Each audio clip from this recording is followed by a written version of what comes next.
Hi, I'm Hal Roberts. This is Bridge City News. Here's some of the top stories we've been following. We have an exclusive interview with the wife of jailed Pastor James Coates. Hear about the struggles Erin Coates and her family have been through. Our foreign affairs expert Lisa Daftari explains the real reason why Pope Francis visited Iraq. And we hear from an Alberta MLA who's donating a portion of his salary to a great cause. Your nation, your province, your southern Alberta. From the heart of Lethbridge, it's Bridge City News with Hal Roberts. Thanks so much for joining us. An Edmonton judge recently ruled that Pastor James Coates of Grace Life Church will have to remain in jail for the next 7 weeks, pending his trial on May the 3rd through the 5th. Pastor Coates would be released sooner, but only if he agrees to abide by his bail conditions, which he believes violates his charter freedoms of religion, expression, association, and peaceful assembly. Joining us now is Pastor Coates' wife, Erin. Erin, how difficult has this been for you and your family, having your husband in jail? This has been immensely difficult, just knowing who my husband is and his heart for the Lord and for the church. To see him being treated the way he's being treated has been very difficult for my family, for my children, for our church family, for anyone who really knows and loves James. And the truth, this has been extremely difficult on us. How much contact have you been allowed with your husband, Pastor James? Is he in good spirits? He's definitely had moments of darkness. I think the enemy really seeks to pounce on a believer in a situation like this. So he's definitely had some really hard and difficult moments, but he's resolved. He is in good spirits. When he first went into the prison, I had very limited contact with him. He had about 2 15-minute blocks out of his cell in which he would try to call me. And if he had to shower or do other things, sometimes it was just a call to say, I love you. And that was it. But since he's been on the unit, I believe since last Thursday, we've had more time to talk. He has about 3 hours out of his cell every day. Now, Pastor James Coates is not the first believer to be put in jail, and he certainly won't be the last. How do you feel God is really using him while he's behind bars? A pastor's hat is not a hat that you ever take off. It's the qualification and giftedness that God has given him, according to 1 Timothy 3. And so you always have that shepherding and pastoring heart. But he is absolutely affecting people for Christ. I'm receiving messages all the time of how his story of faithfulness to the Lord is really impacting people and helping them open up their eyes to open up to their own faithfulness to the Lord, and would they have courage to stand if they were ever pressed on an issue. So I just see so much encouragement coming from the Universal Church, coming from our own home church, and I hope to hear more stories when he's out. There are some pastors who are asking, why didn't your husband just abide by the public health orders to adhere to the 15% capacity or host online services? How do you respond to that? I think that really goes back to the first lockdown, which we abided by. And it was a couple months that we were locked down and that our numbers were gravely restricted. And at the beginning of COVID, and James and our leaders, this isn't just a decision that James has made on his own. He's done this with a collective board of elders. He's just kind of the face because he's the teaching pastor of Grace Life Church. But he saw the effect on our people and what that was doing to them spiritually. And so our guys really had to sit down with scripture, with church history, and really wrestle with what was the responsibility as God's stewards of his church, to not limit the gathering and to not close the doors to those who need to hear about the death and resurrection of Christ and how they can be reconciled to God because they are born in sin and that they need to know the gospel and they need to have hope. And so our guys really wrestled through that for many, many months, prayer and how they were going to care for the stewardship that God had given them. And they decided that they just couldn't close the doors to anybody. Erin Coates, wife of jailed Pastor James Coates of Grace Life Church, just outside of Edmonton. Thanks for your time today. Alberta's opposition NDP is criticizing Premier Jason Kenney for allowing some of his UCP members to publicly challenge health rules as unreasonable restrictions on freedoms. Rachel Notley said in question period that elected officials must ensure that Albertans follow public health orders. Cypress Medicine Hat MLA Drew Barnes, who's one of the dissenting caucus members, said it's the responsibility of politicians to channel and amplify the concerns of those they represent. MLA Drew Barnes has made the futures of local kids that much brighter at the Make-A-Wish Foundation of Southwestern Alberta. Barnes donated 20% of his monthly salary to the foundation. Now, in the past, Barnes has come out and said that elected officials should take a 20% pay cut as a result of the struggles that local businesses have had to face during the pandemic. So I felt it was important for me to step up and say, hey, there's a growing disparity between public employees who, God bless them for their service, but their pay has continued uninterrupted. What's more important than family? What's more important than our youth and somebody who needs some support around their health or, their family? And that's exactly what the Modern Miracle Network does. It provides fantastic, loving experiences for families, for children, and for people that are suffering a health setback. And in a world where experiences and family are everything and very, very important. I just love the work that they do. The Make-A-Wish Foundation Canada grants over 1,000 wishes annually for local children. April 7th is officially Green Shirt Day in Lethbridge. City Council voted unanimously to recognize the impact the late Logan Boulay has had in inspiring Canadians to register as organ donors. Logan Boulay tragically lost his life in the Humboldt Broncos bus crash, and his story has transcended across the globe. Following the information that Logan had signed his donor card, 150,000 other people followed suit across this country. It was the largest single sign up for organ donors. So I think that's the piece that we need to remember. To celebrate Green Shirt Day the way that Logan intended, if we can get more people to sign donor cards and to care for others, to be thinking ahead and being selfless. Logan's father, Toby, recently accepted a national award on Logan's behalf from Canadian Blood Services. Lethbridge will be collaborating with High River to share its concerns on coal mining in the province. The two regions will discuss the province's newest effort to consolidate with Albertans about an updated coal policy. Lethbridge Mayor Chris Spearman spoke about the concerns raised by both mayors. High River originally taking the lead on this, I suggested that they would be the sponsor of the motion and that the City of Lethbridge might be interested in seconding a motion. So today I just got the direction from Council to approach High River and see if they're submitting a resolution to the Alberta Urban Municipalities Association, the AUMA, for discussion in the fall on the coal policy. So quite a number of municipalities have already expressed concern about the direction on coal. We have expressed concern from the City of Lethbridge about water quality. Public consultations for a new coal policy in Alberta will begin on March the 29th. Construction is underway at Exhibition Park for the new Agri-Food Hub and Trade Centre. 211 trees will be removed from the grounds, but each of the trees will be replanted by the X in a future landscaping plan.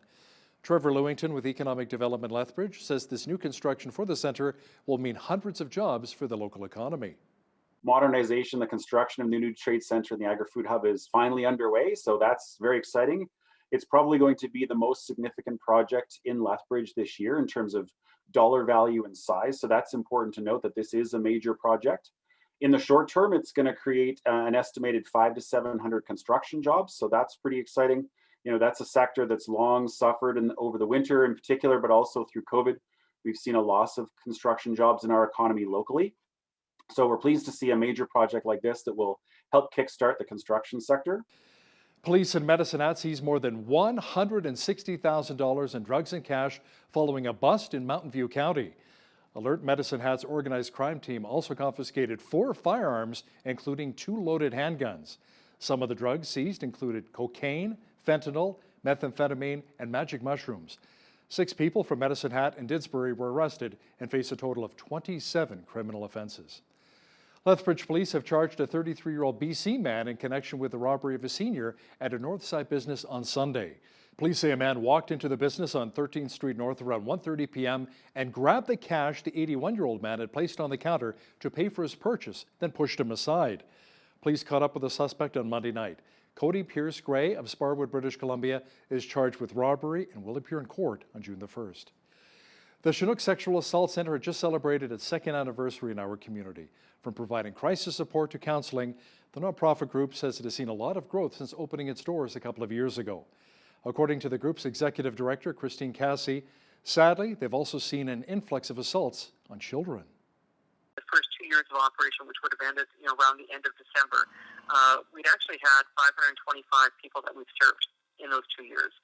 411 were adults and 114 were kids. So I think we were really quite surprised at the growing numbers of children that we're seeing through the center, which also speaks to the next stage of growth that we're having is the opening of the Child Advocacy Center for Southwest Alberta, which will be a program of the Chinook Sexual Assault Center.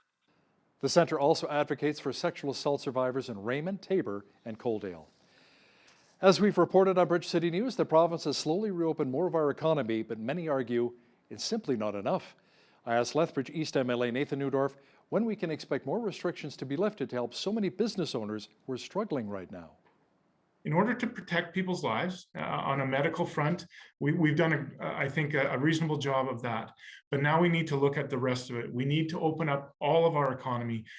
People derive a huge amount of personal satisfaction and well-being when they go to work. We have to allow every single Albertan that opportunity and yet do it in a way that's safe and protects those who might be vulnerable. Catch the full interview with MLA Newdorf, who will also address how an increase to the health budget will impact us right here in southwestern Alberta. That is coming up after business news. The Lethbridge Public Library's Adult Literacy and Learning Initiative has received some new funding. The new program, called Moving Forward, will help those who are looking to find jobs but need assistance with Canadian workplace culture and the skills that are needed in the workplace. Lillian Radley, the Literacy Services Coordinator for the library, says that this program is important now more than ever. This is a new program that focuses on displaced workers. They may have been displaced due to COVID, due to plant closures, plants moving, shift cuts, the economy downturn. And so in this program, we will help learners learn about Canadian workplace culture and expectations.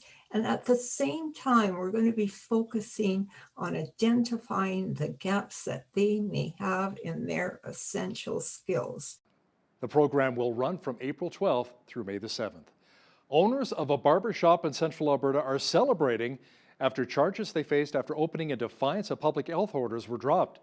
Blades to Fades barber shop in Innisfail received a warning from health officials after reopening to customers on January the 12th. That was in contravention of the government-mandated closure of all personal service businesses. Now, the following day, the shop resumed offering haircuts under the guise of being a pet grooming business since the province hadn't ordered the closure of animal salons. The salon, which is co-owned by Natalie Klein, the niece of the late Alberta Premier Ralph Klein, says she had complied with the original closure for 4 weeks in December, but risked losing her business when the orders were extended. A new survey conducted by the Alberta Union of Provincial Employees suggests that public sector workers, the majority of whom are women, are struggling to survive the pandemic and economic crisis. The pandemic has caused about a third of the union's members to lose income over the past year. Nearly half of those workers were reported buying less food because of financial constraints resulting from the pandemic. AUPE's Vice President Susan Slade says this trend is very troubling.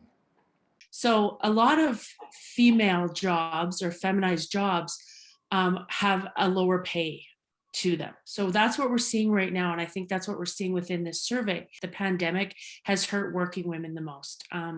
We see more and more studies show that women have been most affected by the job loss. In healthcare would be general support services, so the kitchen staff, the environmental staff, all of the groups that are on the chopping block from this government as well to be privatized out. Healthcare aides, a lot of healthcare aides work 2 or 3 jobs to maintain a level of income. And then of course with the one site rule have been just down to 1 job, and they had to only pick which site that they would be working at. The AUPE represents over 90,000 members, close to 75% are women. BC's Minister of Advanced Education says university and colleges will begin to prepare for a full return to campus beginning this fall. Anne Kang says she's encouraged by the advice from health officials that students can return to in-person classes. Provincial Health Officer Dr. Bonnie Henry asked heads of all post-secondary institutions to prepare for a full return this September. Kang says the ministry will work with health and safety experts, student groups, Indigenous partners, and post-secondary institutions to develop guidelines in the coming weeks for a full return to campus. A senior medical health officer in Saskatchewan has told doctors that the goal is to get the province's COVID-19 test positivity rate below 5%. Dr. Julie Krzyzanowski said for the past few weeks, that number has hovered between 6 and 8%. The Saskatchewan Health Authority shared the update last week as part of weekly virtual town halls with physicians. Krzyzanowski said figures, including the case rate, were still higher than last week than the goals the health authority has set up.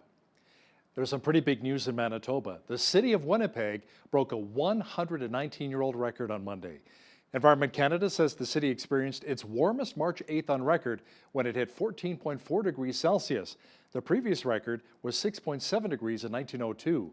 Many other spots in Manitoba also broke records, including Brandon, Portage La Prairie, Steinbach, and Morden. The record warm temps come less than a month after a record-breaking cold snap across the province. We had a slightly cooler day in the Windy City, but fortunately the mercury will be climbing later this week. A complete look at the weather picture is coming up. We had sunshine mixed with cloud and slightly cooler today. Jeanette Rocher is here now with a complete look at the weather picture. Jeanette, we could see some light flurries before returning to more spring-like temperatures once again. Yeah, that's right. We could see some flurries developing by tomorrow late in the afternoon with a temperature drop as well to about -1, even though we're going to be expecting a high of 3 degrees tomorrow. That temperature could plummet a little bit in the afternoon when those flurries are developing to the minus temperatures overnight. That night, -12. Also getting some wind gusts tomorrow, starting out at 20, gusting to 40 and even 50 kilometers per hour. Into Thursday, Friday, and Saturday, though, that's when we're going to get back into the plus temperatures. Lots of sunshine, high of 5 degrees on Thursday, up to the teens on Friday, 13 degrees. And then look at that temperature for Saturday, a lovely 16 degrees with sunshine. Sunday is when things are going to change again. That mercury is going to drop a bit, high of 3 degrees on Sunday. 30% chance of showers developing on Sunday. Overnight, Sunday night, 60% chance of flurries. And then into Monday, we're looking at flurries as well with a high of -6. So looks like we're going to get a little bit of that winter temperature back by the weekend and into next week. But until then, we're going to be seeing some beautiful temperatures coming up this weekend where we're going to be much higher than the seasonal averages. High of 5 degrees is our average high for this time of year, -8 the average low. 20 was our high temperature back in 2004. And in 2002, we had our chilliest day on record, which was -34. 6:57 is when the sun rose this morning and our sunset this evening at 6:26. So let's see what's happening across the rest of the country. Starting tomorrow on the west coast, Victoria going to be seeing some showers tomorrow, high of 10 degrees. Temperature evening out at 10 in Vancouver as well, with a mix of cloud and sun, fog patches dissipating as well. Now we have a 60% chance of flurries in both Edmonton and Calgary tomorrow, high of -3 in Edmonton, -5. It's expected to be the high in Calgary tomorrow. Both of those cities expecting to have some wind gusts up to 40 km per hour. This whole area though here in the prairies, not so bad. -2 Saskatoon, 2 degrees in both Regina and Winnipeg. Mix of sun and cloud in all three of those areas.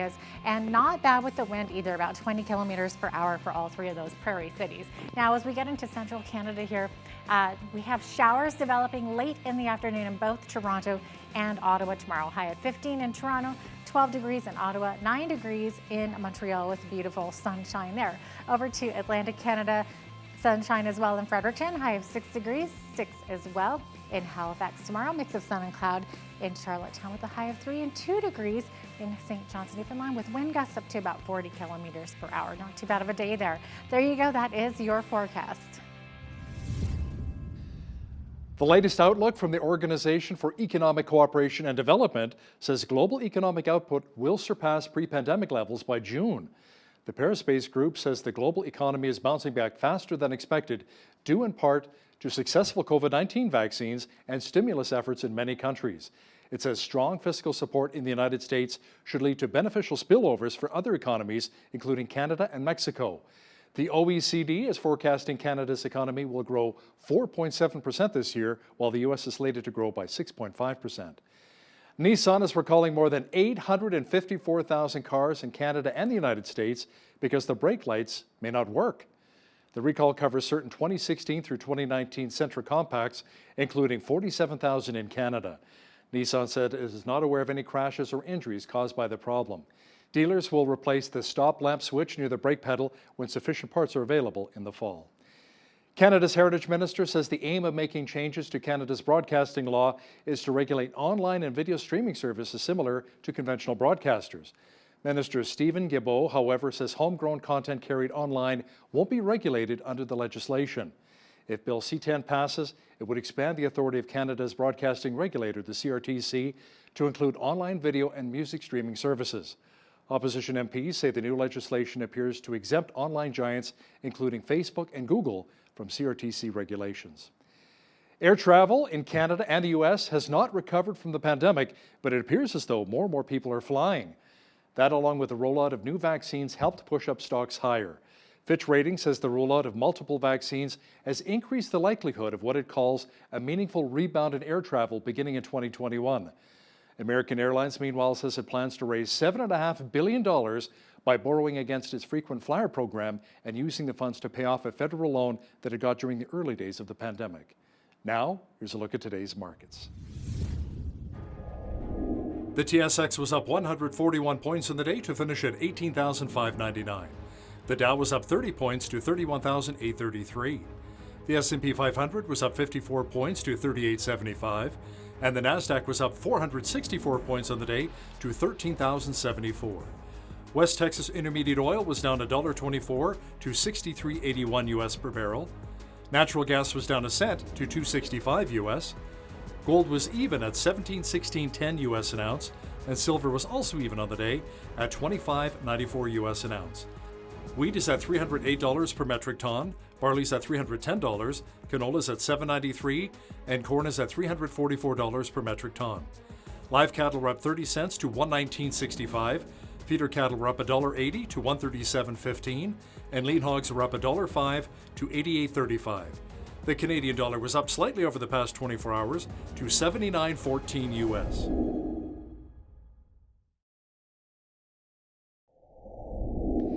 Recapping one of our top stories this hour, police in Medicine Hat seized more than $160,000 in drugs and cash following a bust in Mountain View County.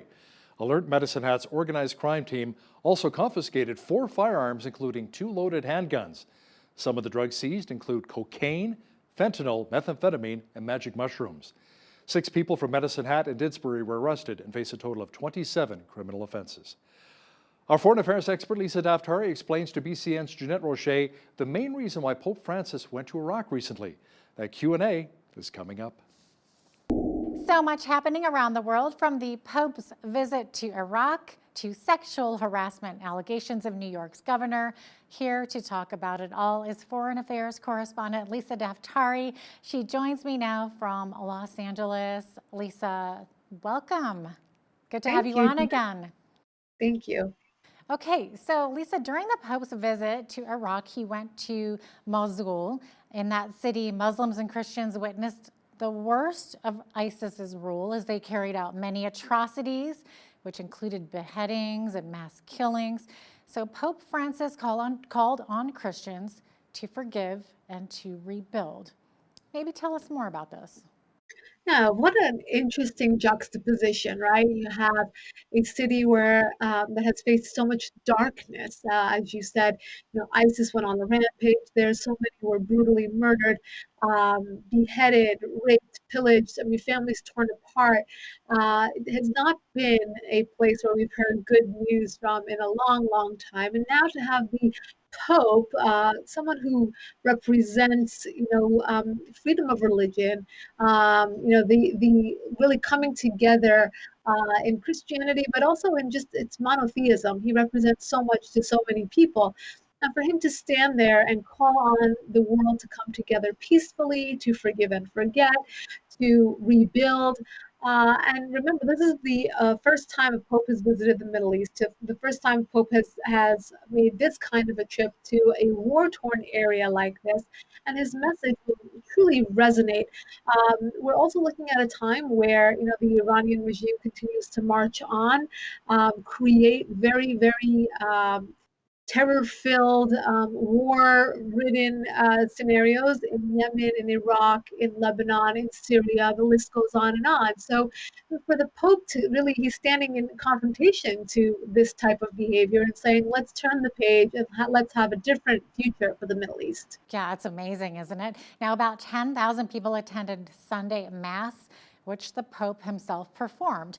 And Lisa, this is significant as this is an area still trying to heal from that reign of terror of ISIS, just as you were saying. This was kind of a brave move for him to do. Oh, absolutely. And you have to remember one other thing. The Christians used to live pretty peacefully in the Middle East, each country having at least a 10% population of Christians. There were churches and there was Mass and there was Christmas. And now we have a Middle East that is almost rid of its Christians because of the high level of persecution, because of the threats that they faced when they were just trying to practice. Whether it was Mass, they had to go underground, or they wanted to celebrate Christmas, they had to be in hiding. This is obviously because of the heavy influence of Islamist groups that would not allow them to practice freely. So now for the Pope to hold Mass there for 10,000 people to gather in this day and age, it's truly remarkable. Absolutely. Now, Lisa, closer to home, New York Governor Andrew Cuomo has refused to resign despite new allegations of sexual harassment. So what's the latest in this? You know what, we had our eyes on the governor for this cover up of the nursing homes and his involvement in hiding a lot of important information about how he led the elderly to go back to these old age homes where they then died from COVID because it was spreading. And then the cover up, and someone from his office obviously leaked that to the news. Now, put that aside for a minute, because there was this expose, because there was almost this transparency regarding the governor, all of a sudden we see more people feeling brave enough to come forward and say, wait a minute, there's more to the story. He's also done X, Y, and Z. And day after day, we're seeing more and more victims. And we're also seeing a more brazen governor saying, I'm not resigning. Now, my question is this: are we focusing, on these women, as we should be, but also forgetting about the other fraud, about the cover-ups during COVID? I mean, meanwhile, this guy was going out and doing press briefings every day. He got an Emmy. I know. I was just going to say the Emmy award-winning governor, right?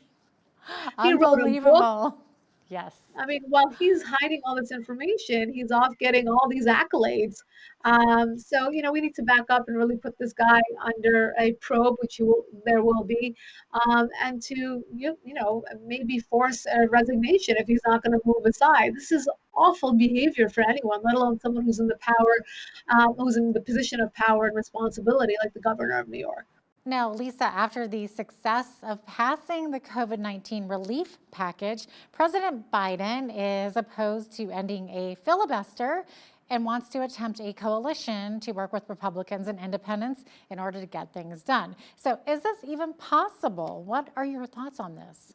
Well, it's definitely something that both sides have alluded to, obviously wanting the unity, wanting to work together. And we have had lawmakers on both sides really stand up and say, we want to do this.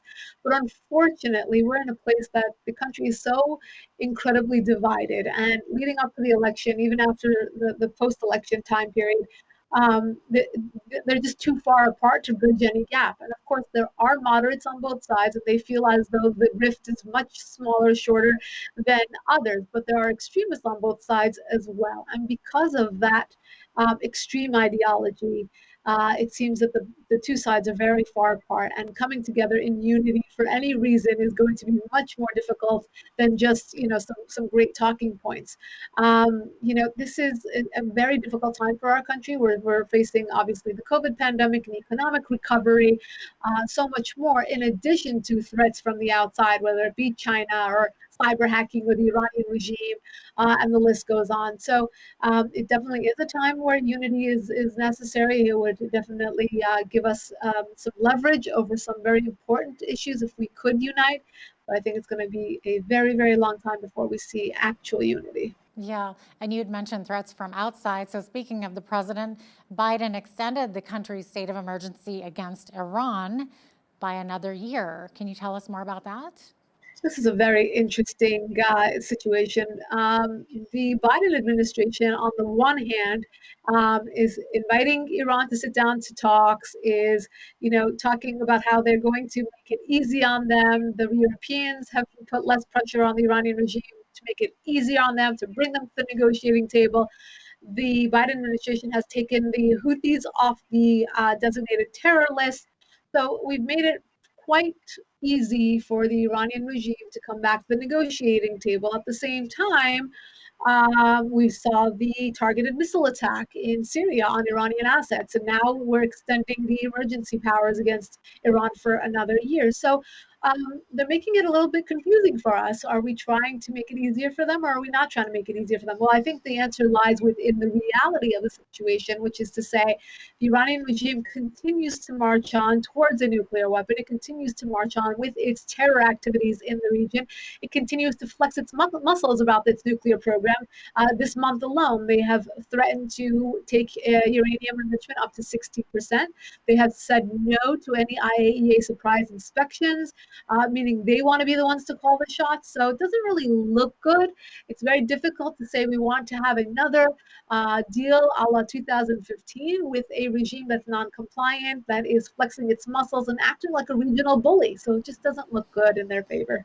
Yeah, exactly. And speaking of bullying, so China is calling on the U.S. to drop the Trump-era sanctions, and they're warning against bullying. So how does one bully China? Is it even possible?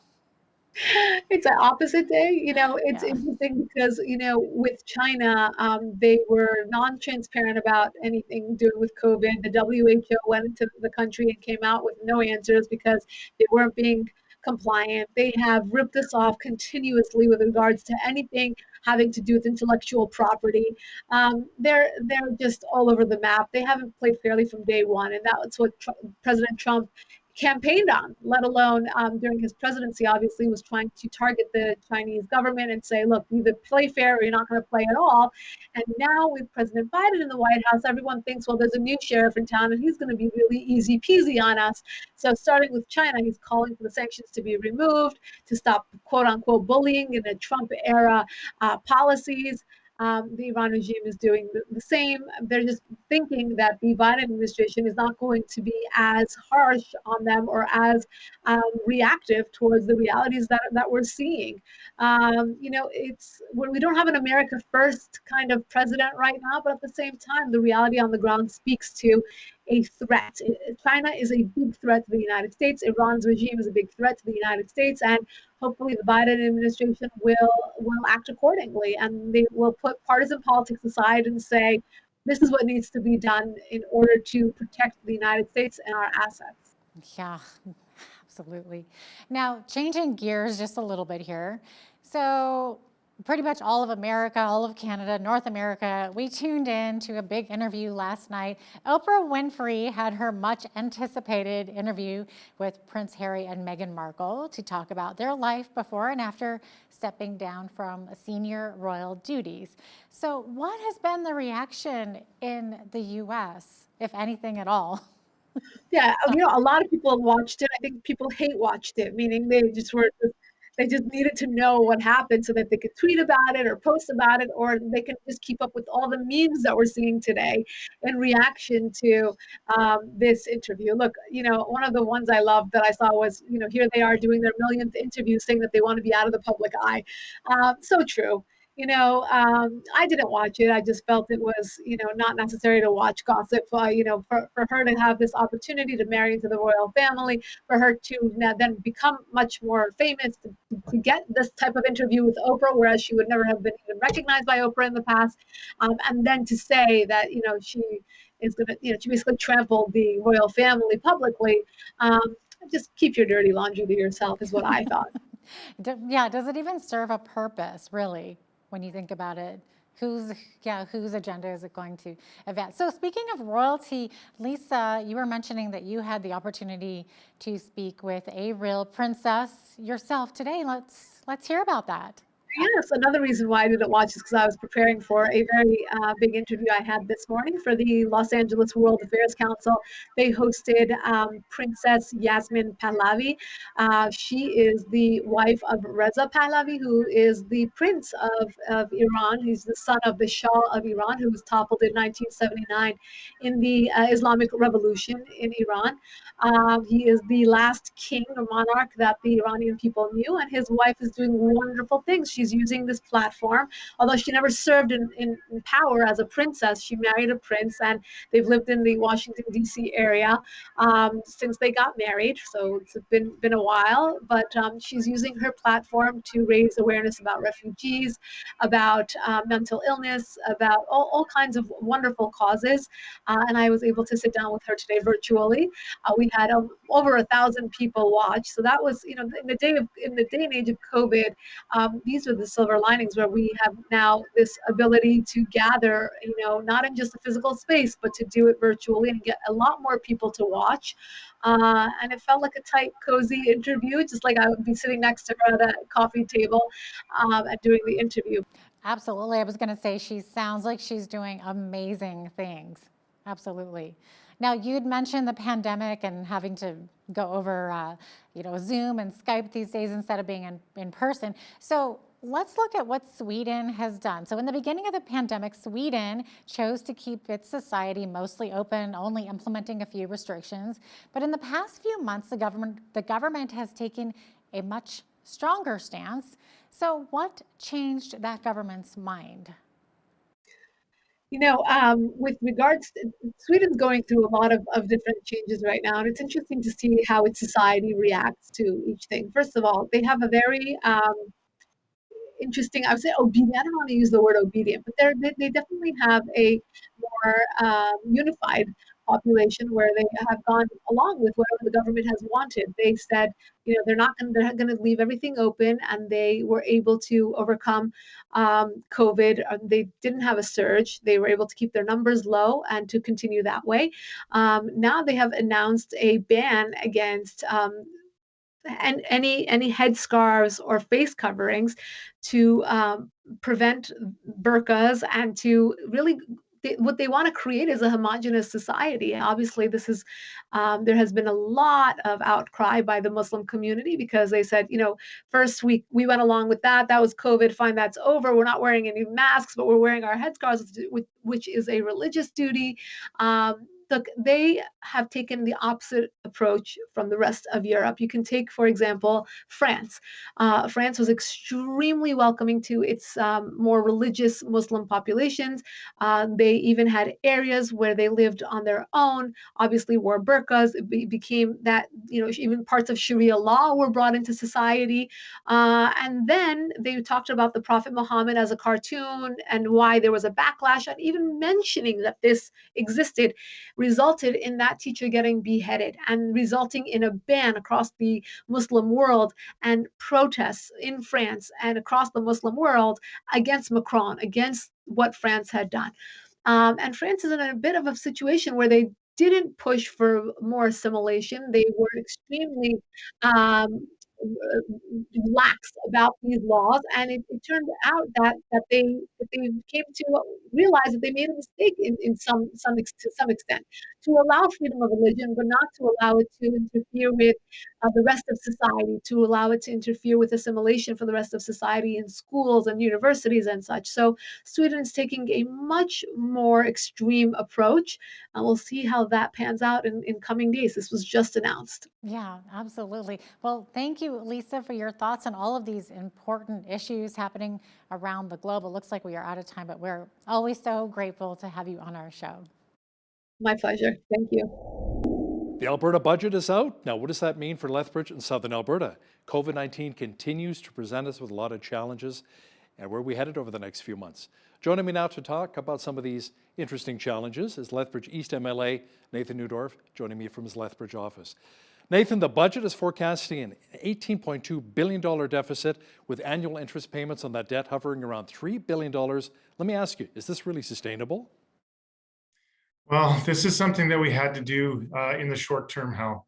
When your private economy is struggling, You don't really want to cut out the legs of your public sector at the same time. We need to get our economy back on our feet. We've kept this fairly stable. Stability is really important in the marketplace right now.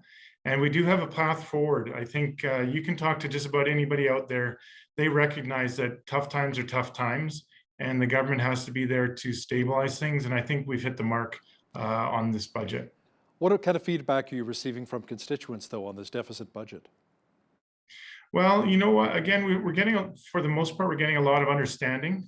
This isn't where people would choose to be, but nor is a global recession or a war on the price of oil or a pandemic when we've been hit by all three. So I think, like I said, the message that the government wanted to send in this budget is stability, that we're here, that we have a path forward. And for the most part, what I'm hearing back is we've hit that target. Now, the health budget went up by about $1 billion, Nathan. What benefits can we really expect here in Lethbridge out of the increased health budget? Well, I don't have any details yet. I do expect that some of those capital expenses and projects will be announced throughout the year, as governments tend to do. So I don't have those details.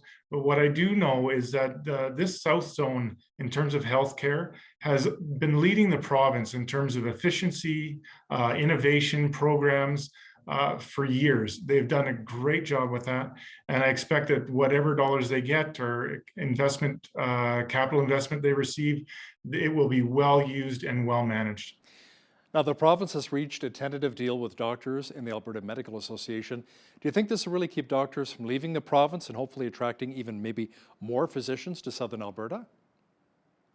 Absolutely. I can't speak much to the ongoing process. I know it needs to be ratified, but even the numbers would bear out that Alberta is still a very desired destination.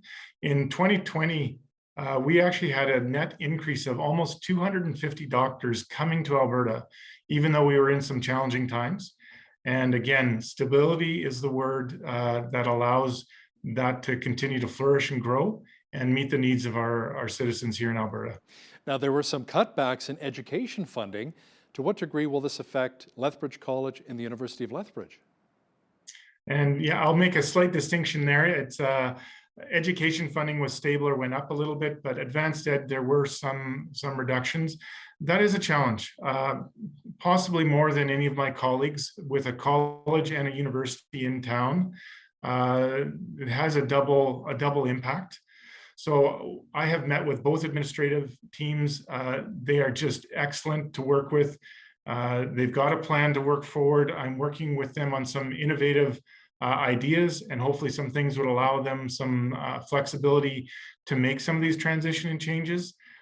They have been incredible to work with, and I have no doubt that they will lead not only Lethbridge, but the entire province in their sector in getting us through this to better days ahead. You know, many students and post-secondary students and parents are really concerned that a lot of this will be passed on from the university and the college to the students with tuition increases, and then all of a sudden books are twice the price. How do you respond to that?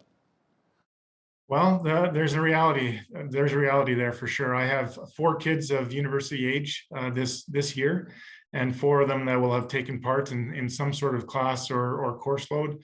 So I feel that personally. What I've said to most students and people along the way is people are willing to invest what's needed in their education if they have a job at the end.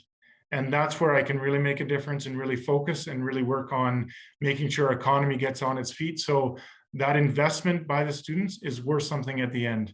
It's one thing to ask them to chip in a little more without that hope in the future.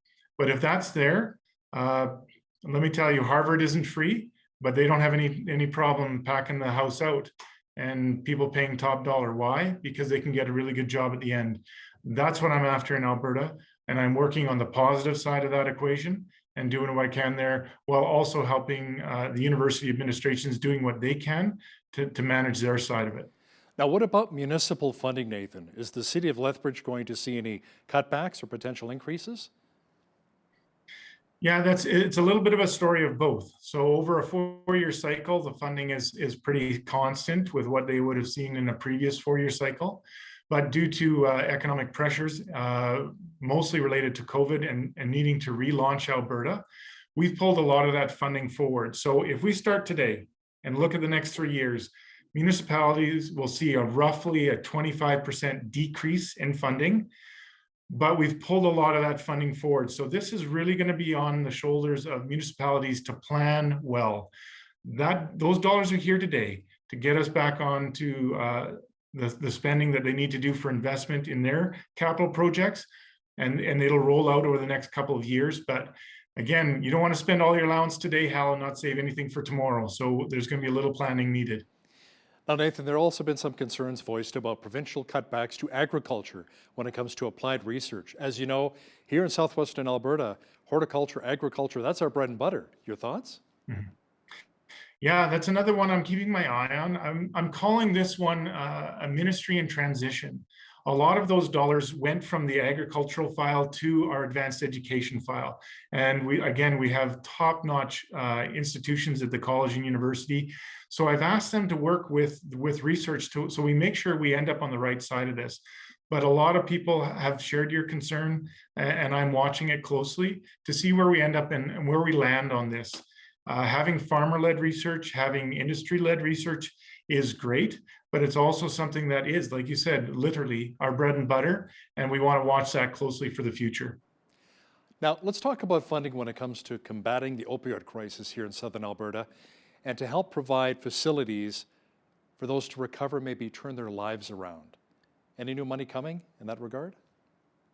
We have maintained our commitment for $140 million a year ongoing for the province, and Lethbridge gets its the lion's share, not the lion's share. We get our fair share plus on that because we know we've really faced those issues recently. A lot of our announcements last year, we are actually seeing them come into being this year, whether it's an additional 150 treatment beds, whether it's $2 million of ongoing operational funding for facilities in Lethbridge and Fort Macleod. We have our drug court that actually came online in the fall and is now actively helping a lot of those people caught in that cycle to get into something better. So I think we've got really bright days ahead. Lethbridge has got a future to look forward to, and Lethbridge has definitely got funding to make some of those dreams a reality. Now, is there any help being offered in the budget for the struggling energy sector? There is actually. We partnered last year with the federal government to come up with $1 billion for oil well reclamation. About 500 million of that is going to be rolled out this year. So not only are we helping that sector, who we know is down on their knees, although the current prices are pretty good, we're also helping reclaim those abandoned oil wells, clean up our environment, get some of those things cleaned up that have been on the to-do list for decades, literally. And but we've also put forward initiatives in hydrogen, in geothermal, and in nuclear to again really help that energy side of our industry get back up on its feet. I guess you can't put all your eggs into the oil and gas basket, right? It's good to diversify when it comes to the economy. Now let's chat a bit about the COVID-19 pandemic. Nathan, case numbers continue to come down, which is wonderful to see. Are we going to see more restrictions lifted fairly soon? And the reason I ask is business owners I talk to every day, they're struggling, as you know, especially here in Lethbridge. Like Len Benning, who owns the movie mill, he's not sure how much longer he can stay afloat. Absolutely. I've heard that loud and clear, and that is what I'm advocating for, is to look at the whole approach again, and maybe in a new light. I think what we're seeing now is that, as you know, how humans are complex beings. We're not just physical. We have social needs, we have mental needs and emotional needs, we have spiritual needs. There are these sides of the equation that we haven't really looked at in order to protect people's lives on a medical front. We've done, I think, a reasonable job of that. But now we need to look at the rest of it. We need to open up all of our economy. People derive a huge amount of personal satisfaction and well-being when they go to work. We have to allow every single Albertan that opportunity, and yet do it in a way that's safe and protects those who might be vulnerable. So this is a challenge, but I'm advocating for a new look at that, to realize that we as humans, we're not just a one-dimension being, and we're not just a physical. Lots of seniors really talk about their need to see their children, their grandchildren, and we need to find a way to make this safe. Hal, giving a person a hug is probably one of the best medicines we have. It's been around since day one, and I look forward to being able to get back to it. Have you talked to many pastors as well? Because I know a lot of churches, still 15%, other ones doing online services. Look what's happened just outside of Edmonton with James Coates. He's now in jail. A pastor's in jail, if you can believe it or not. You know, and the Justice Center for Constitutional Freedoms is talking right now about his release potential to get him out before his trial date on May the 3rd. I never thought we'd reach this point. So what is the church, what is the religious community telling you right now, Nathan? Well, I'm very, very thankful for all the religious leaders in Lethbridge. I've spoken to many of them. We haven't had that situation here because they have really taken the path of caring for others. We know that it's been a financial burden for them. We know it's been a challenge for them. Many of them have had to totally adjust their schedules and how they get together and do that in a safe way. But I really believe that they've taken a leadership approach and a very caring approach. And I would hope that Pastor Coates would be able to also realize that this pandemic has impacted every single one of us in a different way. This isn't just about one person changing their life. This is about all of us having to adjust our life and lifestyles. And it's about putting someone else first. It's not just about me. This is not about preaching the word. This is not about the religious side of it. He could go free tomorrow. This is about how do we protect others in a responsible and caring way. Believe me, none of us want to see pastors in jail. Now, what about vaccines, Nathan? What is it looking like as to the availability and the actual administering of the vaccines coming in? Well, I think each day we're getting more and more good news. AstraZeneca was put online. I hear Johnson & Johnson should be approved in the next few days. We are starting finally after many months to get a more consistent vaccine supply. And then I can't speak highly enough of doctors, nurses, pharmacists, dentists. Every single one of these professionals has offered to step up, or these groups have offered to step up. That way, every single dose we get of vaccine is going to end up in an arm very soon, much quicker. We know we've had some bumps on the road rolling out the program to seniors on day one, but since that time, we've really turned it around. We are now getting multiple calls every day with seniors who are able to book their vaccination. That gives them hope. These things are all important. And more than that, we have the competent healthcare professionals able to meet that demand when we get the supply. Now, speaking of hope, let's talk and hope that perhaps Alberta doesn't have to pay as much into equalization payments. I know Premier Kenney's fighting for that. Where do we stand at this point in time? Because, I mean, we're struggling as a province here, and many Albertans argue that we can't afford to give away billions of dollars to help prop up other provinces when we're struggling ourselves. For sure. And that's always a challenge. Alberta has always been right there to support and help every other province in Canada. This is a time where we need a little bit of help ourselves. And we continue to work on every level, every ministry, the Premier, to talk to the federal government and say, listen, this is a time where we need some help. Having a vote or referendum on equalization could send a combative tone. We need to let the federal government know that we're serious. We need them to work with us. I don't really want to go down that road any further than we have to.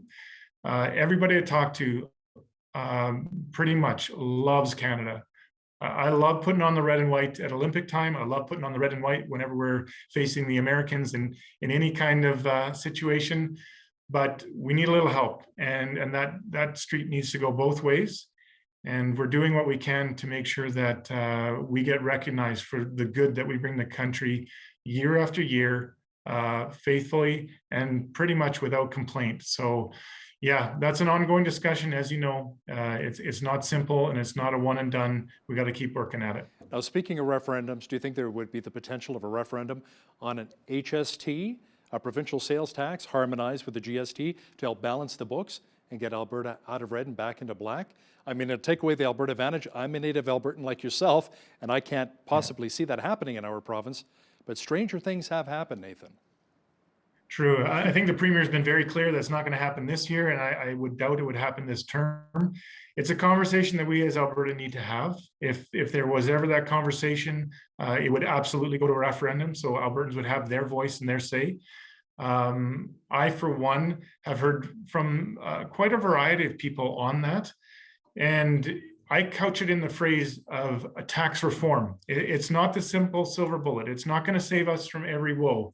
If we do introduce that, I think there needs to be consideration for seniors, those who are on a fixed budget, that there would be some exemption. So it's not just money in, there would also be money out. And that's why I say it's part of a larger conversation for me.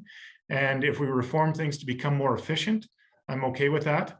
But it's not the magic bullet that's just going to save us from all of this. Nathan Newdorf, UCP, MLA for Lethbridge East. Thanks for your time today.